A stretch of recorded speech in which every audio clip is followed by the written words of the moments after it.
Hello again. The Minister of Water and Sanitation, Senzo Mchunu, has criticized the City of Tshwane for its failure to provide clean water to the residents of Hammanskraal. Residents there have had no access to clean water for years now, an issue that has prompted the Human Rights Commission to investigate. Let's get you more on also what transpired during the course of that celebration of 100 days in office by the Minister. We're joined by Water and Sanitation spokesperson, Sputnik Ratau. Mr. Ratau, thank you very much for availing yourself this afternoon. So we do understand that a number of measures are in place to sort of turn the tide, if you will, right? And those also include private partnerships. How will it work exactly? Yes, Tutu, thank you very much. The issue of the private-public partnership is something that was recognized to be a possibility to assist the government in ultimately achieving its ideal of universal access. And that, if we can just throw back our minds, came as one of the resolutions coming out of the Water and Sanitation Summit that was held in 18 and 19 of February. How that is going to happen is that the Director General has been, instrumental in leading the process, together with the CEO of the Development Bank of Southern Africa. There is a public-private partnership office that has been set up at the DVSA, and it will be operated from that office. It is going to be looking at how we can bring in private-public, or rather the private sector, into the realm so that they can bring in, the capacity that they have, whether it be finance, whether it be human capacity, because we are aware that where there is a lot of capacity that is in the private sector, and the private sector is quite keen to work together with government, but also to look at how we can then, in the realignment of water boards, bring in that necessary capacity that's also sitting at water boards to be able to assist, especially municipalities, at delivery at local level. How should we understand that, right, this relationship between the private sector and government? You speak of an issue of them bringing in capacity, whether it be financial or human.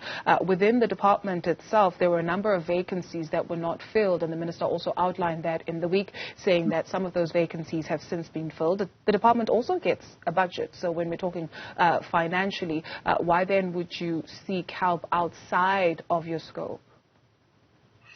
You must remember that the budget that we receive, we have identified and recognized the fact that if we are to address the backlog as it stands, if we are to do the necessary work that will take us forward, in order to address the backlog as we identified it in the National Water and Sanitation Master Plan, we will need quite a huge amount of money, and that is not money that is available in the fiscus on a year-to-year basis.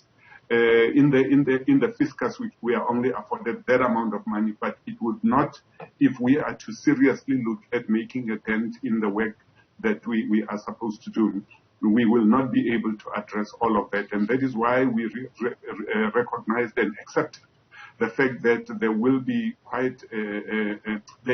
a need to bring in private sector investments, to bring in private sector interest into the sector so that we can strengthen the work that will ultimately bring relief to South Africans, as it were.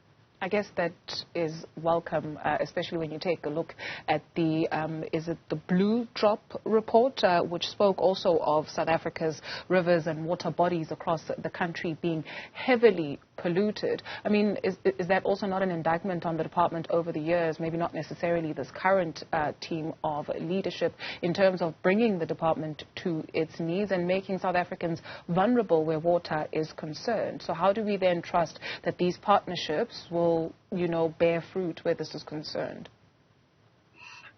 It's a valid question, but you must remember that the Green Drop report that we publicized in March of this year was identifying particularly some of those as some weaknesses that are in the system that have led to the situation where we are.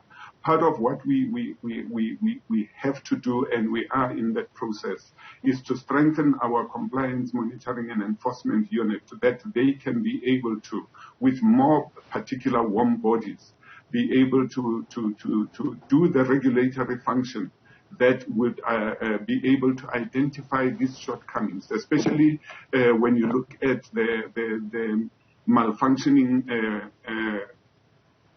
wastewater treatment works that are actually a big part of the challenge that brings in pollution into our water ecosystems. That is one thing. But also we must remember that part of their work is also to look at any pollution from any of our sectors. And therefore, it is important, and it will be very critical that even as the department leads on this program, but we must be able to say what else do we need to strengthen our efforts. And therefore, this is what it is about. And we have to make sure that whilst we are looking at enhancement from outside of the department or government even, our own capacity must be available as well. Right. Just maybe finally for us, and I do beg your pardon because I may have missed this, but the Minister mentioned in the week that the department is in the final stages of making this reality. Can you talk us through how exactly it's going to work? Well, which is that, sorry? The public-private partnerships. Oh, the public-private partnership. It is that we would look at what we need to do. We look at the projects that we have. We need at the augmentation projects that we have, the new infrastructure projects, and we ask ourselves, how much do we have to be able to deliver on those? And which are those that might need injection from outside of government? And then we sit down and say, look at what it is that you can be able to bring in as capacity to look at a particular project, so that we can make sure that it gets off the ground as quickly as possible. Or where those projects probably have already started, but maybe they are not moving as quickly as possible, maybe due to the lack of capacity of project management, or even monitoring and evaluation of the work as it goes. Those are the kind of things that we are looking at. But we are also saying, let us look at what actual financial capacity can be brought in to the work that we are doing, so that we can be able to make sure that while we are looking at the issue of human capacity, the issue of financial capacity is not also an issue that slows us down. Fair enough. Thank you very much for availing yourself. Sputnik Ratau speaks for the Department of Water and Sanitation.